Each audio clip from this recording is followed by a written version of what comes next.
Welcome to another episode of Mike's Money Picks.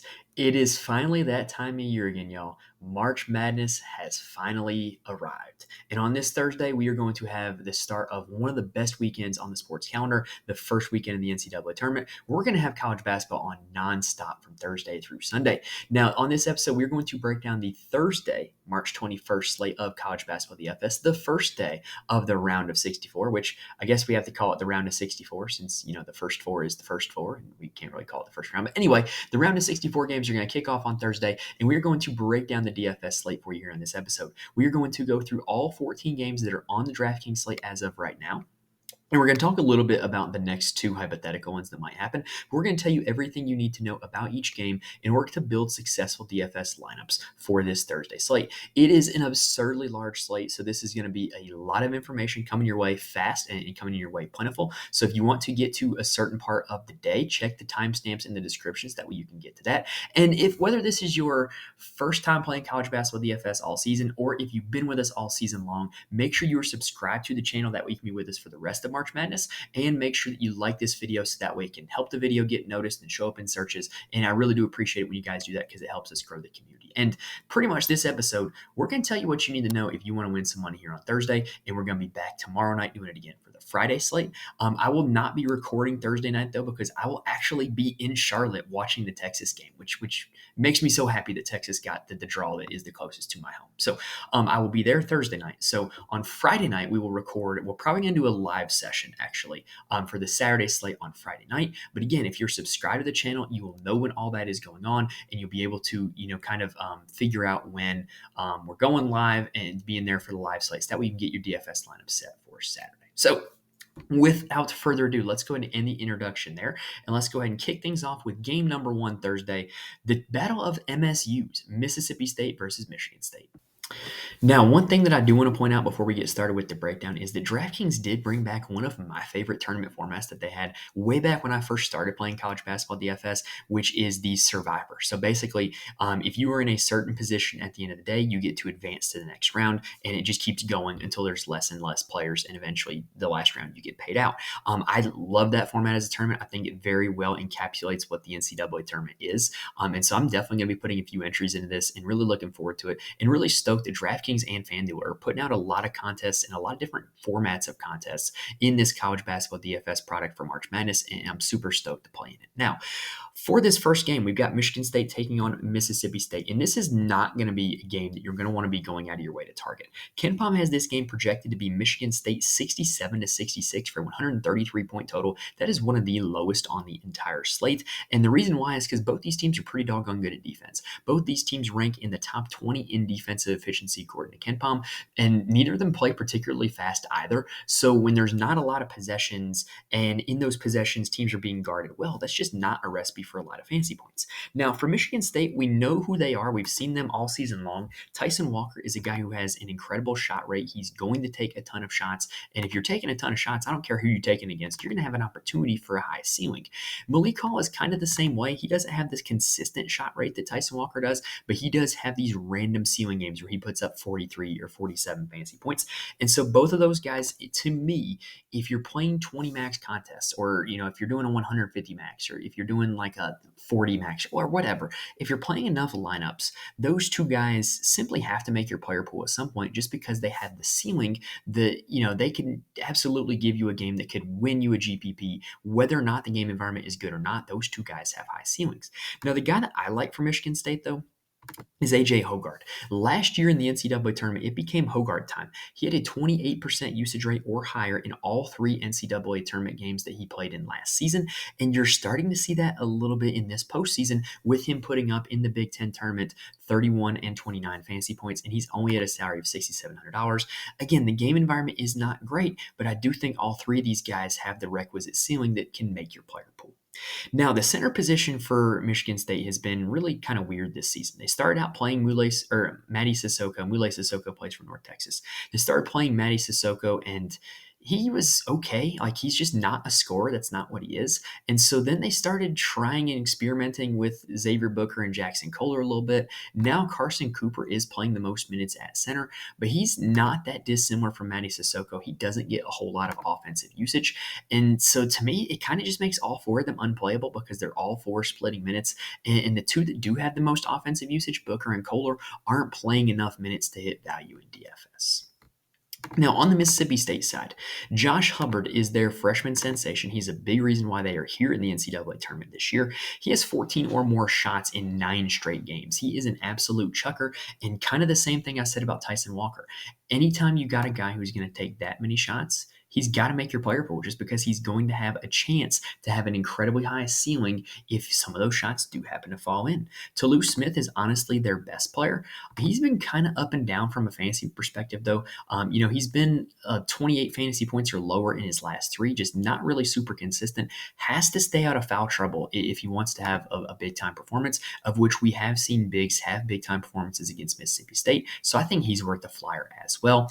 The remainder of their starting 5, Matthews, Jeffries, and Davis, are all playing a ton of minutes right now, which means that if you're playing a ton of minutes, you're going to be able to have opportunities to put up a lot of fantasy points. But in this game environment that's going to be played at a slow tempo with 2 good defenses, that does kind of limit their upside a little bit. And so they're not my favorite value plays on the slate. One recurring thing that you're going to hear me talk about is how in conference tournaments and the NCAA tournaments, teams condense their rotations. They give their starters more minutes, or the guys who are their best players more minutes. And so that ends up being a situation where a lot of guys are playing more minutes than they have all season. So they're going to put up more fantasy points than they have all season. Those 3 guys do kind of fit that description, with the exception of Cameron Matthews, because he was great when Toulouse Smith was injured. But Jeffries and Davis are definitely putting up more fantasy points than they have all season. And it's because they're playing more minutes than they have all season. Game number 2 is Duquesne taking on BYU. KenPom has this one projected to be 76-68 in favor of BYU for a 144-point total. With Duquesne, they're actually pretty simple. They run everything through their 2 guards. They are a dynamic duo. They are pretty doggone good. It's Jimmy Clark and Day Grant. Clark is more of a stat sheet filler. He averages over 3 rebounds and assists. He is at his best in pace-up games, of which this is not. Whereas Day Grant is kind of a pure scorer, and he can get buckets no matter who he's going up against, no matter what the score is, no matter any of the other situations. He is a guy who's probably going to lead them in shots, and he's probably going to, if they go in, he's going to be a pretty good fantasy option. Now, one thing that's interesting for Duquesne, though, is Trey Williams is out for their first round game. And what that led to in the last game that they played is Fousseyni Drame played 25 minutes against VCU. He got the start in place of Trey Williams, did not make a shot from the field. He was 0 for 3, but he put up 27 fantasy points because he did have 12 rebounds. He got a block and a steal, along with 6 points at the foul line. So if he is going to be the starter again, then you absolutely got to be willing to go back to him, right? Because, that was just in 25 minutes. What if he plays 30? What if he plays 32? Like, there's a lot of upside for Drame with Trey Williams being out of the lineup. After that, there are other forwards. Dixon and Mahorcic kind of split minutes a little bit. I'm not really interested in that situation. However, Nechas, I believe is how it's pronounced. Jacob Nechas was the backup 4 to Drame in that game. He played 19 minutes and put up 14 fantasy points. He's only $3,100. I don't think he's a terrible punt play, knowing that Trey Williams is going to be out for this game. And then the last guy that I'm going to mention is Jake DeMichael. He is $4,900 on DraftKings, and he plays a ton of minutes. In every single one of their A10 tournament games, he played 32 minutes or more. Granted, it resulted in between 14 and 17 fantasy points, but hey, if he's going to be out there on the floor, he's going to have a shot to do something, right? Now, let's talk about the BYU side. So the big news with BYU is that their big fella, Ali Khalifa, a.k.a. the Egyptian Jokic, did not finish their last game due to an ankle injury. And I don't know about y'all, but like, big guys and ankle injuries is kind of scary. I don't generally like playing big guys coming off of ankle injuries, even though I really do like Ali Khalifa's game. He's a really solid fantasy point per minute player. And he's in an interesting situation where he is currently fasting for Ramadan. I know, picture that, right? A guy fasting for Ramadan that plays for BYU. Who would have thought? Anyway, he's a really solid player, but I don't know what his minute total is going to look like or what his usage is going to look like coming off of that ankle injury. If he is limited, that really opens up the door for Fousseyni Traore, who is the backup center, and he is one of the best fantasy point per minute players in the entire tournament. In their Big 12 opening, or their opening round of the Big 12 tournament against UCF, he played 20 minutes and put up 36 26 fantasy points, and that's not out of the ordinary for him. He puts up fantasy points in bunches, and so if he does play boosted minutes with Khalifa hobbled or out of the lineup, then Traore is going to be an absolute smash play. The problem is with BYU, though, is their guards. They're really balanced. They play a lot of them. They all play about 28-ish minutes, and they all play around a 20 to 22% usage rate, and it just makes it really hard to target them. Now, Spencer Johnson is probably the best of the bunch. He also puts up a ton of peripheral stats, so he's not super scoring dependent to get value. Dallin Hall is the leader in assists, so if you're looking at a situation where you think BYU puts up 80 points or more, then that would probably be a pretty good idea to go with Dallin Hall. But other than that, like I said, there's not really a whole lot to bank on with this BYU team, knowing that Khalifa's status is unknown and the guards are all going to rotate a ton. Game number 3 is Akron taking on Creighton. KenPom has this one projected to be 76 to 64 in favor of the Creighton Blue Jays for a 140-point total.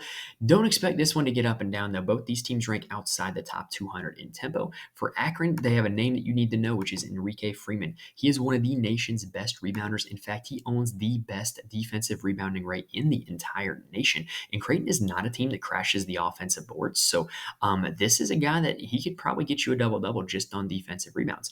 And he is objectively a misprice when looking at only his price tag. He's hit 4x value for his current salary in 14 of his last 15 games, and 8 of those were 5x value for his current salary. So that's got to make you like him, right?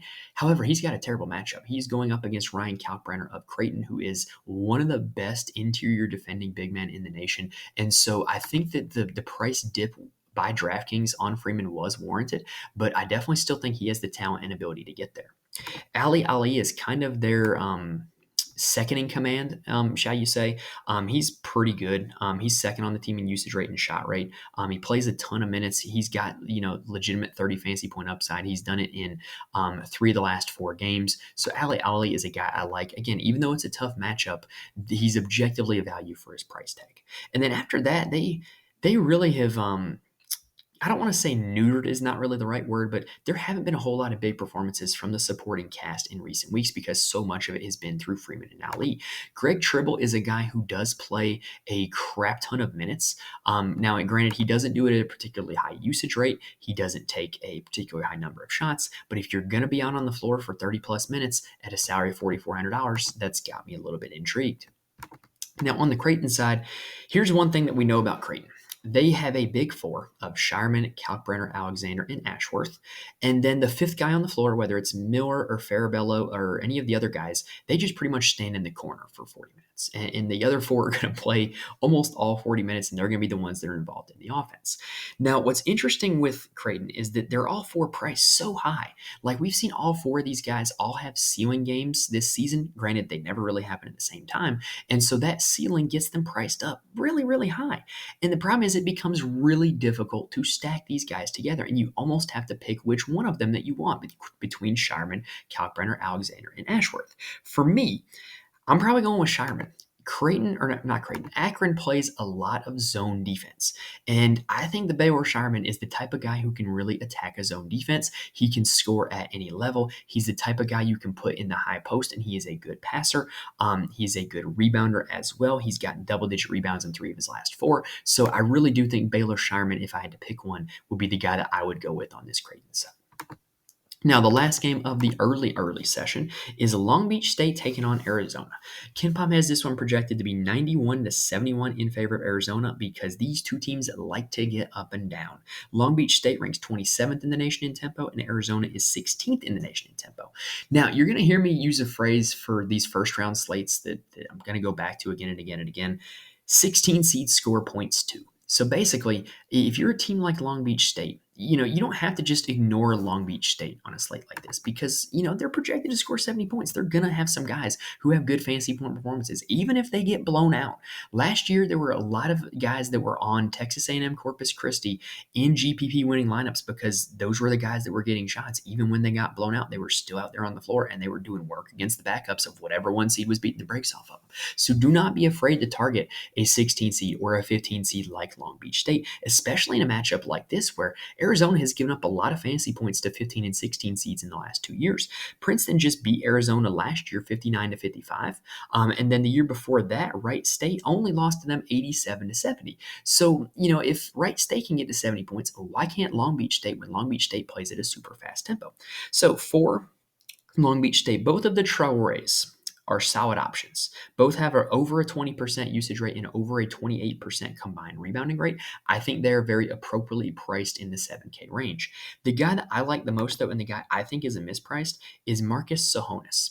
He leads the team in usage rate and shot rate on the season, over a 30% usage rate and a 34% shot rate on the season, and he has hit 5x value for his current salary in 3 of his last 5 games. I think Shahonis is objectively a misprice, and I think that he's one of my favorite plays in the mid-tier range on the entire 14-game slate.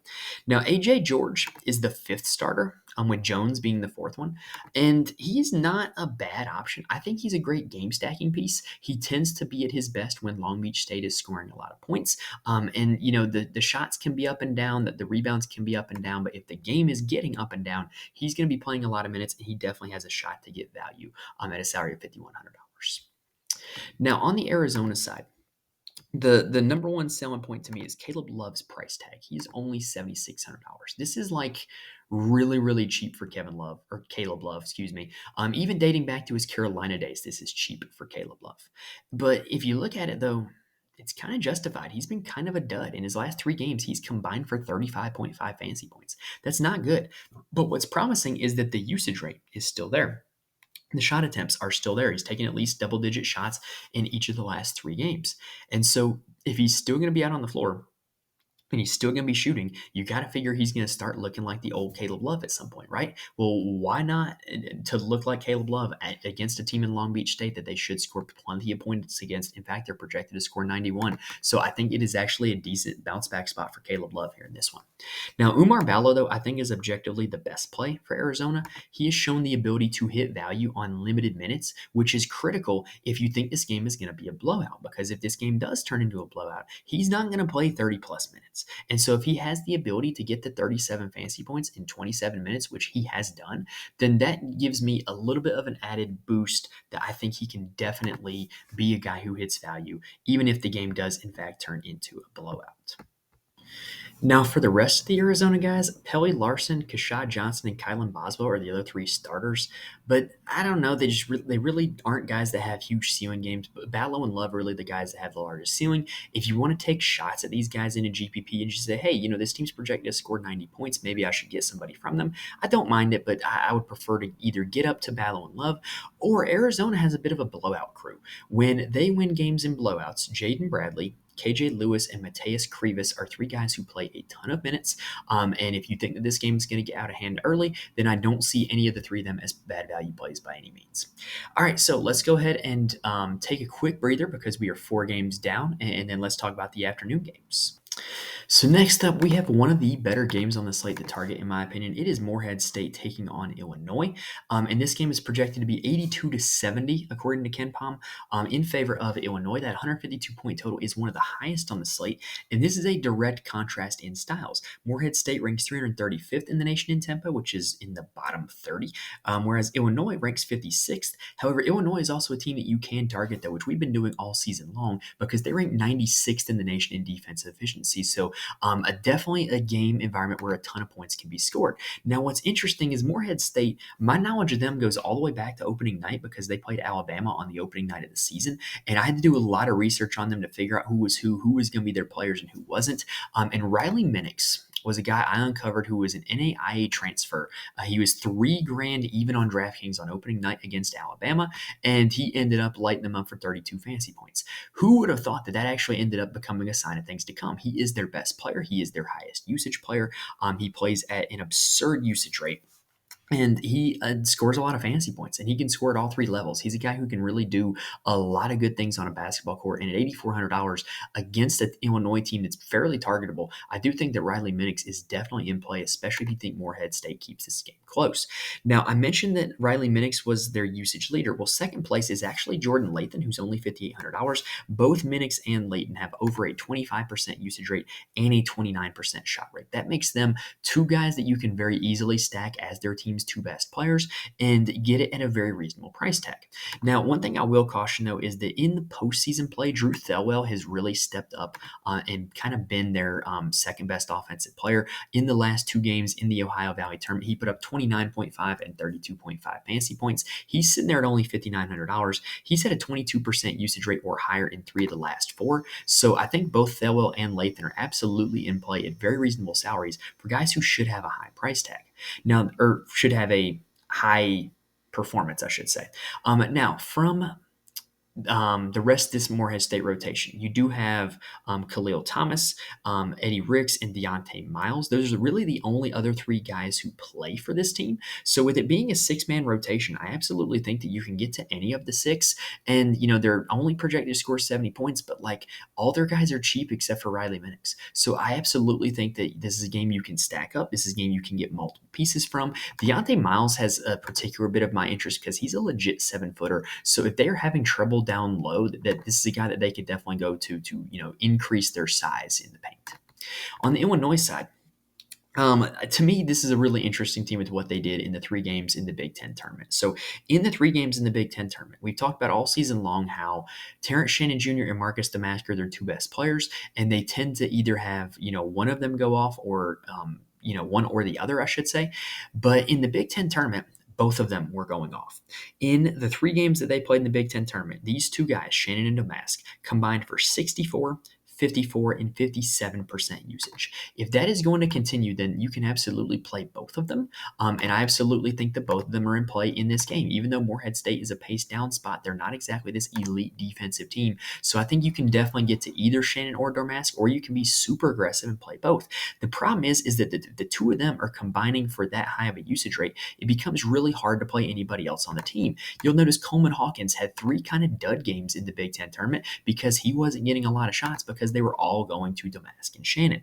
The guy who wasn't having duds in the Big Ten tournament was Ty Rogers, who is playing a ton of minutes. He's played 32 minutes or more in two of the last three. He dealt with foul trouble against Wisconsin, or that probably would have been 3 for 3, and he's put up 18 fantasy points in that game and then 29 in the two previous. So at $5,900, I think he's very reasonable. I think there's other plays on the slate who are objectively better at the same price, but if that means that he's going to come in as lower owned and I can get him as a game stacking piece for this environment, I absolutely like that concept. And then I also don't mind Luke Goody at $4,000. He's a guy who's just going to come in and shoot threes. He's probably only going to play about 12 to 15 minutes, but if he comes in, makes a few threes, grabs a few boards, like that's recipe for a pretty good fantasy performance, and he's only $4,000 on DraftKings. Next up, we have Oregon taking on South Carolina. KenPom has this game projected to be 69 to 68 in favor of South Carolina. Now, the Ducks are one of the hottest teams in the nation. They have started playing really well. Dana Altman, really good coach. He's done a really good job of getting this team to come together and figure out who his best rotation is and to get them to play like it. And so if you look at season-long metrics with Oregon, it's not really telling the full story. I think this is a better team in the last month of the season than their full season resume gives them credit for. And part of that has been because of N'Faly Dante. He started off the season hurt, but he has been outstanding recently. He's played 5 straight games over 38 fantasy points, and there's a definite mismatch down low in this game where Dante is a particularly large man, and on the other side, BJ Mack, South Carolina center, is a little more rounded and a little more portly. So I definitely think that Dante should have a matchup advantage here in this one, and I definitely like the fact that he's got a really good ceiling. The fact that it is a poor game environment, though, does prevent him from being one of the top plays in the 8K range on the slate. Now, what's also been really interesting about Dante's rise is he hasn't done it with a whole lot of usage or a whole lot of shots, and that's been because Jermaine Cuisinart has taken like all of them. He's taken 16 shots in 6 straight games with a high of 24, and he's turned it into a ton of fantasy points. In a salary of $7,100, he doesn't need to have a ceiling game to hit value. What you've also seen with this Oregon team is they've condensed the rotation. Jackson Shellstead and Jadrian Tracy are playing a ton of minutes, and if you're looking for any supporting piece on this Oregon team, those would be the two who I would recommend. Now, for South Carolina, we kind of know who they are at this point. Freshman Colin Murray Boyles has been their best player over the last month, but the fact that they got the doors blown off by Auburn, it doesn't really give us a true picture of, what their fantasy scoring could have been if the starters did play a full minute load. But he has been really solid. He's going to play the 4, which is probably a position that you can attack on this Oregon side. So I do think Colin Murray Boyles is okay, 8,000. But like I said about Dante, I don't think he's one of the best plays in the 8K range just because of the poor game environment. Michi Johnson is another guy who has a ton of usage. He takes double-digit shots pretty much every time he suits up. The fantasy scoring is purely dependent on whether or not they go in. And so, we talk about guys as being shot dependent. I don't think he's shot dependent because the shots are always there. I think he's efficiency dependent. He has to make his shots in order to have good fantasy performances, and he just hasn't in his last 2. Zachary Davis is also a name to look out for. He has been playing boosted minutes ever since Miles Studi got injured, peaking with 36 minutes in their last game against Auburn and 24 fantasy points in that game. So I don't think he's a bad value play option as long as we know that Miles Studi is going to be out for this game. Next up, we are on to game number 7, which is Nevada taking on Dayton. This, to me, is one of the more intriguing first-round matchups. I think both these teams are legitimately good. KenPom does as well. KenPom has this game Dayton 72-71 for a 143-point total. Both these teams are outside the top 200 in tempo, so do not expect this to be an up-and-down high-scoring game. And I got to be honest, when targeting guys for Nevada, there's not a whole lot of guys who have ceiling performances against Dayton because Dayton has really long offensive possessions, and they might not be the most best team defensively, but they tend to make you have long defensive possessions. They don't give up a lot of fast breaks. They make you execute an offense. They don't give up quick buckets. And so that just lessens the number of possessions in the game, and less possessions generally means less fantasy points. What I do think is worth noting, though, is that in the conference tournament, in the Mountain West tournament, a lot of the usage for Nevada trended towards Keenan Blackshear as well as Jared Lucas. Blackshear in the last 2 games they played has been over 30 fantasy points in both games. Jared Lucas has been over 25 fantasy points in 7 straight.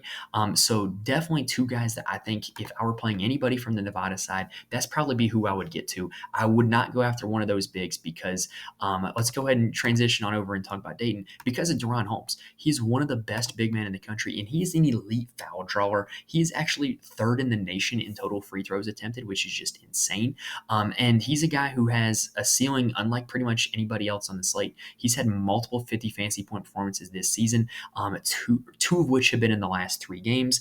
And oh, by the way, as the season has gone on, they have gone to him more and more in their offense. He's had over a 30% usage rate in 4 straight games. Love Deron Holmes. I don't think the game environment is the best, but he tends to be a guy that nobody really likes to play because, Dayton plays a pretty ugly brand of basketball. But at $9,600, I do think he is a pretty solid play here on this slate and should come in at low ownership. If I were to play anybody else from Dayton, though, it would probably be Enoch Cheeks. Cheeks has really started to be more aggressive in the offense recently. And he had a game of 34 fantasy points against VCU, 40 against St. Louis. He was a very high usage player when he was at Robert Morris. And so I do think that potential is there in him at only $6,600. He doesn't have to have a pure ceiling game to pay off.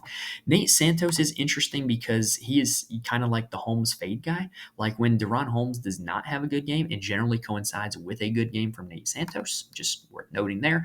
And then Kobe Bray is statistically one of the best shooters in the nation. So if he ever has a game where he actually gets to attempt double-digit three-pointers, then he could absolutely pay through with a ceiling game as well. Now, before we end up this afternoon session, I do want to mention that Carolina versus Wagner will be in this session, and I do not think that this is a great game to target for DFS. Wagner ranks in the bottom 5 in the nation in tempo. They're barely above Virginia, which,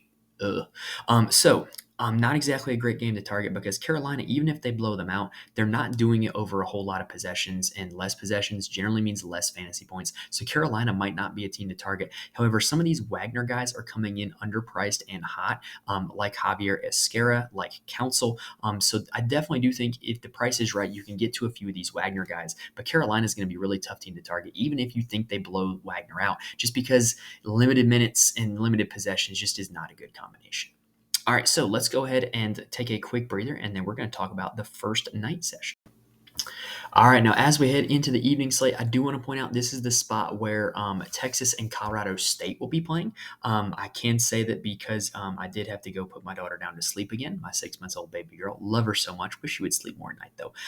So I did have to go put her back down to sleep. So we do know that it will be Texas playing Colorado State here in this slot. And I think this is a much more palatable game environment than if it were Texas, Virginia. For Texas, I'm going to keep banging the drum for Asmus and Dessou. I think as the season continues to go on, those are the two guys who they want the ball in the hands of, and those are the two guys who I think will have the best games. Asmus is an NCAA tournament killer. Dessou is a matchup nightmare for pretty much anybody that they're going to play against, and so those are the two guys I would focus my efforts on. For Colorado State, Nick Clifford looked really good tonight, and he really looked like the alpha on this team as opposed to it being, Isaiah Stevens' team for most of the season. And so I'm going to be interested to see what he comes in at in terms of a price tag, because that's the guy that I want on my roster after watching them tonight.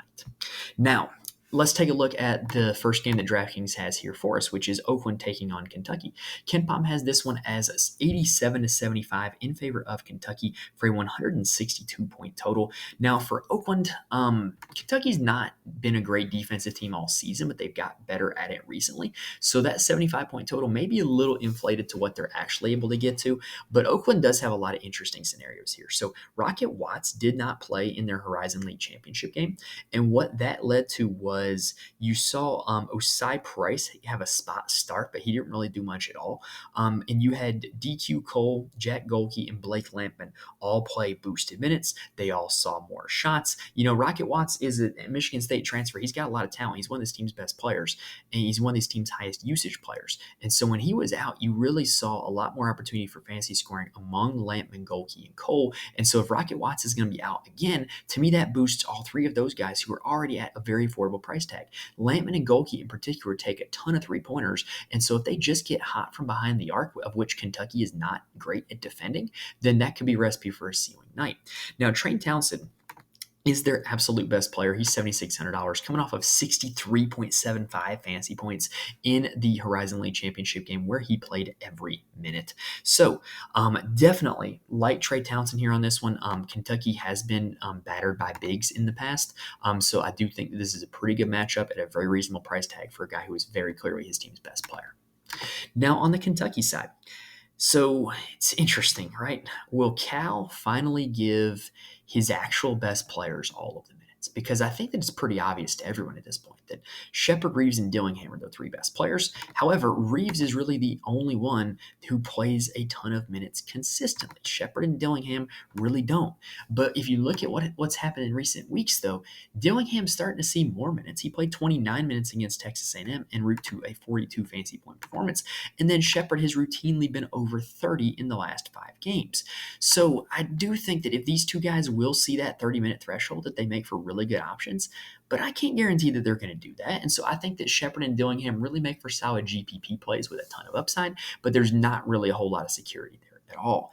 Now, for the bigs, this is also a mess. I don't know whether it's going to be Big Z, Trey Mitchell, Onyenso, Bradshaw, whatever. I don't know who's going to see all the minutes for them. It's really hard to project, really hard to predict.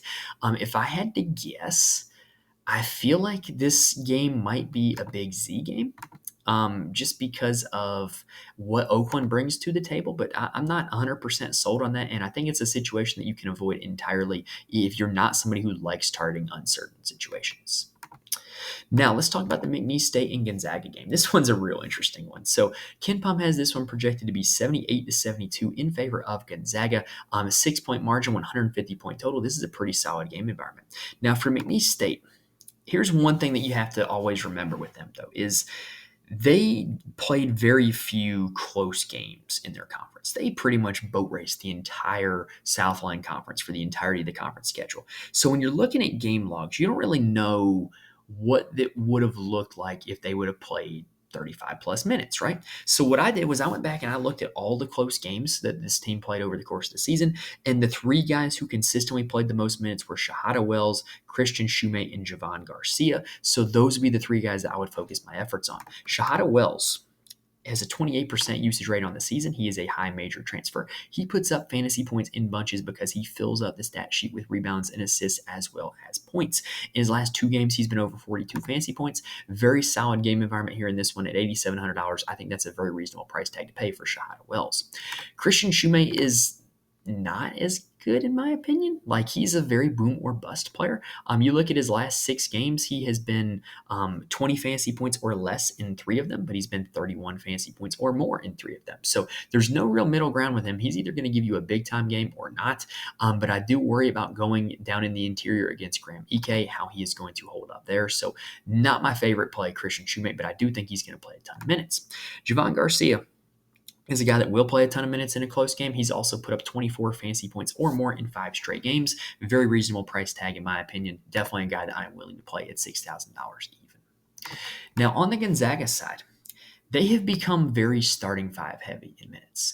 And that starting 5 has been very big also. It's been Nembhard, Hickman, Anton Watson at the 3, Ben Gregg at the 4, Graham Ike at the 5. With this big starting lineup, it's been pretty unpredictable who's actually going to do the scoring.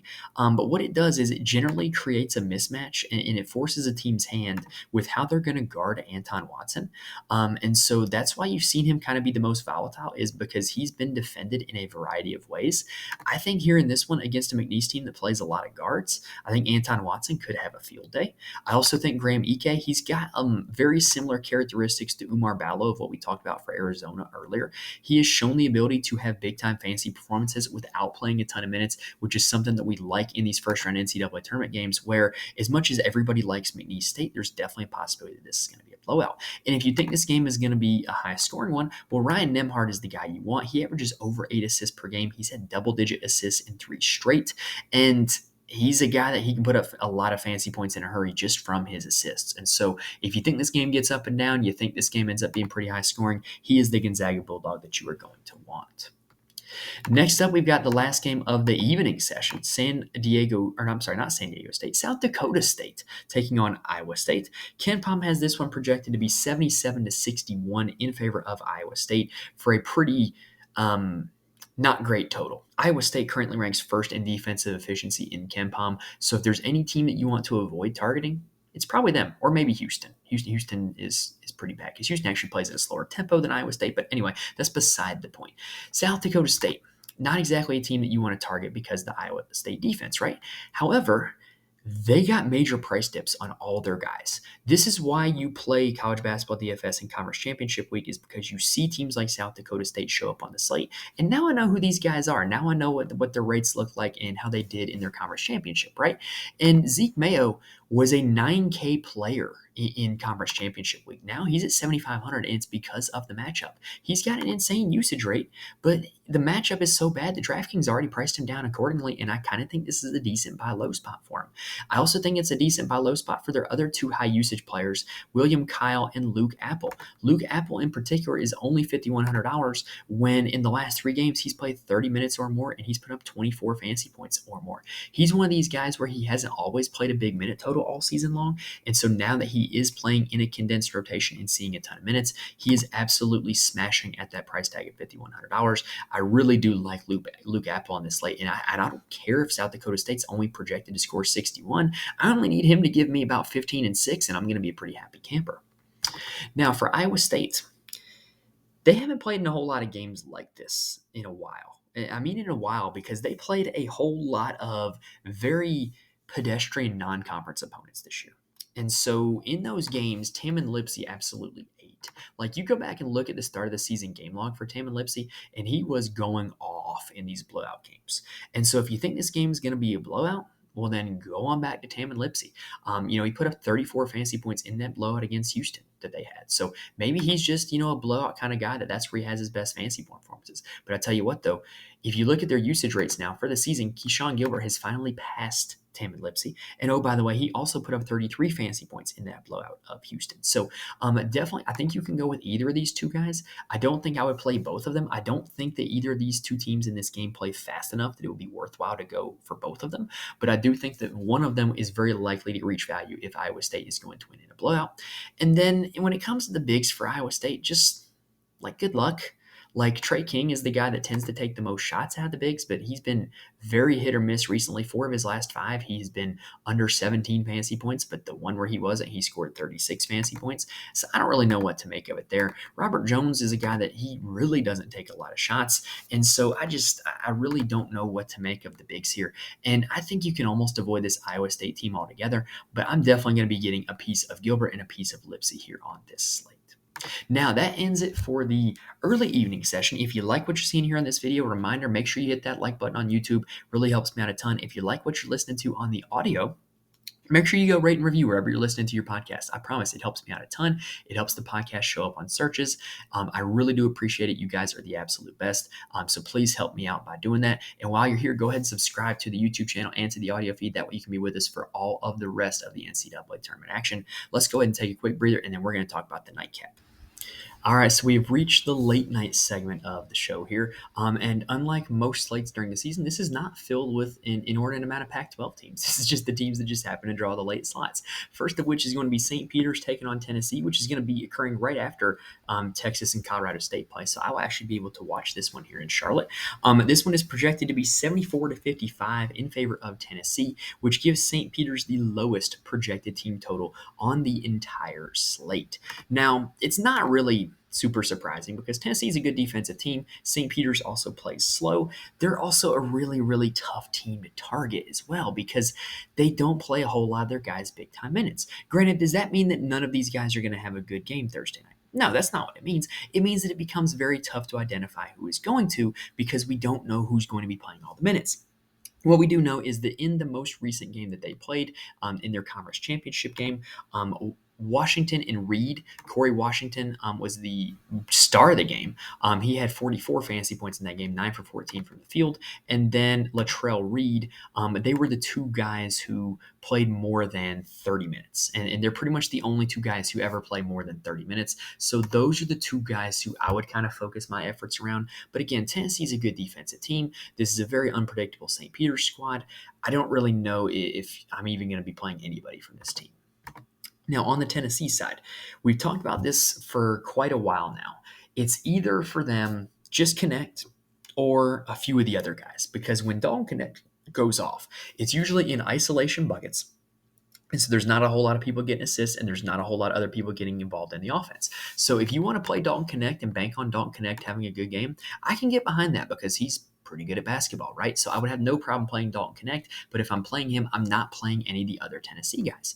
On the other hand, I think you can absolutely play Zakai Ziegler. Yes, the price tag is expensive, but the usage is there. In the last game they played against Mississippi State, Dalton Connect had a 28% usage rate. Zakai Ziegler had a 26% usage rate. So I absolutely think that if the gap in usage is going to stay that low, then there's absolutely a chance for Zakai Ziegler to put up a ton of fantasy points, especially in a game where Tennessee should not have a whole lot of trouble offensively. Now, if you're playing Ziegler, because of his absurdly high assist rate, you can absolutely pair him with other guys. The rest of the starting 5 is Adu, Josiah Jordan Games, and Santiago Vescovi. I would be absolutely okay pairing Ziegler with any of the three. I think that Adu in particular has a really big mismatch in this game. St. Peter's is not a very big team, and he's going to be able to kind of do what he wants down low, so I wouldn't have a problem going with him. What I do want to say also is that if you do think this game turns into a blowout, like we talked about with Arizona, this Tennessee team has their own blowout crew as well. It is Toby Owaka, Jemai Meshack, and Jordan Gainey. Those are the three guys over the course of the season who have shown out the most in blowouts. Owaka really doesn't need a whole lot of minutes to put up fantasy points. He's a really good fantasy point per minute guy. Jordan Gainey was a really solid, really high usage player at USC Upstate.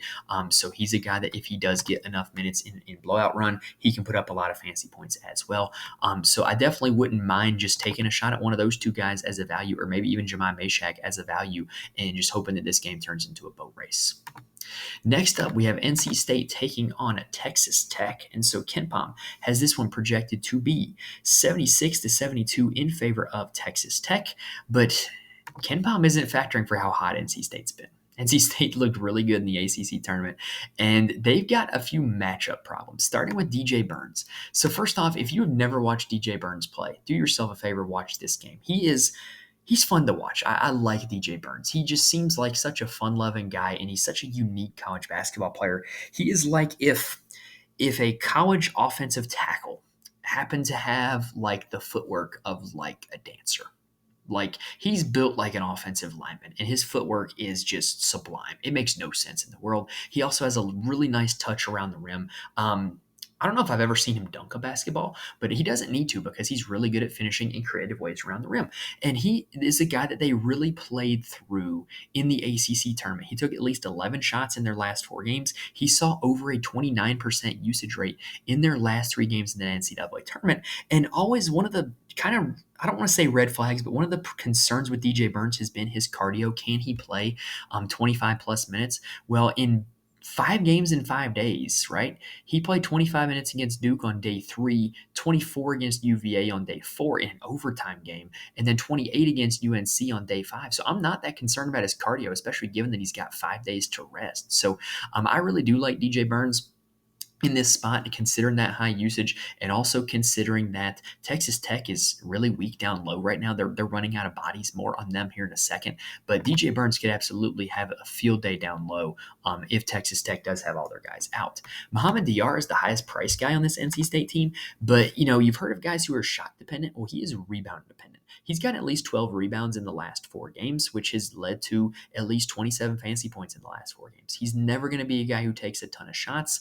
And I mean, I don't think he's at a great price tag, but like he's been doing it at this price tag, and he's been good at this price tags. I think he's going to come in supremely low owned. So if you want to take a shot in GPP at a low owned Muhammad Diyar, knock yourself out. DJ Horn is the guy that I really want on this team, though. He had a 30% usage rate in the ACC championship game, 9 for 15 from the field against Carolina, 36 fantasy points. Looked like he was all the way back from whatever injury he was nursing, because he did sit out their first ACC tournament game. He did come off the bench against Syracuse and only played 19 minutes in their second ACC tournament game, but now he looks all the way back. And so I'm willing to go back to DJ Horn. This is a $2,000 drop in price tag from what we were seeing him at a month ago in terms of salary. Michael O'Connell is also a guy that I'm willing to target. He's just playing a ton of minutes. In all 5 of those ACC tournament games, he played 30 minutes or more, 35 or more in the last 3. And he's just a steady guy, right? Like he's not going to take a ton of shots, but he's going to get you some rebounds. He's going to get you some assists. He might get you a block or a steal. And I think that the price is right on a guy who is playing 30 plus minutes at $5,200. I don't think that's a bad bargain by any means. Jaden Taylor is also like a high upside guard. If DJ Horn were to ever get in foul trouble, Jaden Taylor would be the instant beneficiary, because he's the only other guy in this team that can really generate his own shot on the perimeter. So I think if you're looking to fade DJ Horn, Jaden Taylor might be a guy you can go with. But with Horn being back in the lineup, he has not been as great as he was when Horn was, hampered by that injury. Now on the Texas Tech side, we mentioned them running out of bodies. So Warren Washington has missed quite a bit for them. And then Darion Williams, who normally starts at the 4 for them, missed their most recent game in the Big 12 tournament. They're apparently optimistic that he's going to play in this game against NC State, but I don't know for sure. But if they're without Washington and Williams, that makes them really weak on the interior. Robert Jennings has been the fill-in primarily for Washington, and the fantasy production's been up and down, but he was a bargain when he was 4K. Now he's 5,200, and I don't really want any part of him at that price tag. And then Emeli Yalaho nailed it. Played 26 minutes in that last game against Houston as a backup big. Granted, were they getting blown out? Yes. But, if he's going to play 26 minutes again at $3,100, it's not a bad option. Lamar Washington also played a lot of minutes in that game, filling in for an injured Darion Williams. Played 24 minutes. Not a terrible option. Granted, could that have been because they were getting blown out that he saw those boosted minutes also? Yes, but at a price tag that's under $4,000, it might be worth a shot. Now, if those 2 guys are continuing to be out, though, Chance McMillian is probably going to see his usage rate increase. He is a little bit of a scorer and a rebounder who could contribute in kind of the same ways that Darion Williams did. Pop Isaacs is their best player. He is their best guard. I would think he would see a big-time bump in usage without those guys. He's really going to be the guy who has to create his own shot. And NC State's backcourt is not elite defensively, so I do think Pop Isaacs is absolutely an option here on this slate. Next up, we have Samford taking on Kansas. This game's projected to be 81-74 in favor of Kansas, but they don't know about the injuries that Kansas has. I think this is actually going to be much closer than that. Samford, is a team that ranks 12th in the nation in tempo. They like to get up and down. They like the full court press, and they like to play a lot of guys, which makes them really tough to target in DFS. But in their conference tournament games, they really started to condense the rotation. Achor is a genuine star. He's only $5,800. And in those last two conference tournament games, he played 32 minutes apiece in both of them and put up at least 48 fantasy points in both of those games. I think he is an elite option at $5,800. If he plays 30 minutes against Kansas, he's likely to put up 30 plus fantasy points. Now, the other guy who played above 30 minutes in that game was Rylan Jones. Played 35 minutes. He's, in my opinion, their best guard. He only put up 20 fantasy points in those 33 minutes, but like, if he's going to play 33 minutes, he's going to take 12 shots. He's only $4,400. Sign me up. I think that's a really solid play. And then Jaden Campbell played 35 minutes in the semifinals of that tournament and put up 23.5 fantasy points. So basically, they've kind of shown that when push comes to shove, Achor, Jones, and Campbell are their three guys. Now, granted, could they show up at the tournament on Thursday and it be Marshall or it be Stat McRae? Yeah, but I think that Achor, Jones, and Campbell are their guys. They're the guys that I would be willing to ride it out with here on this slate. Now, for Kansas, we know that they're going to be without Kevin McCullough. That gives a big-time boost to Nick Timberlake as well as Elmarco Jackson and Juju McDowell. Definitely Timberlake will be the guy who would play the most minutes. He was a very high-usage player at his previous school. I don't mind him, but I do think he's a little bit overpriced. If Hunter Dickinson is out, it makes KJ Adams an absolute smash play. He had a 28% usage rate when he put up 30 fantasy points against Cincinnati, and I think he could absolutely do the same here against Samford in a game where there's going to be a ton of possessions because of how much Samford likes to get up and down. Johnny Furphy and DeJuan Harris are kind of do-it-all guys, but I don't think they're necessarily lead scorer material. So the two of them, I think they're just a little overpriced, but they should definitely see a bump if McCullough is out and Dickinson does happen to be out. We do not yet know the status of Hunter Dickinson as I'm recording this. Last game of the night is Drake taking on Washington State. KenPom has this one projected to be 71-70 in favor of Washington State.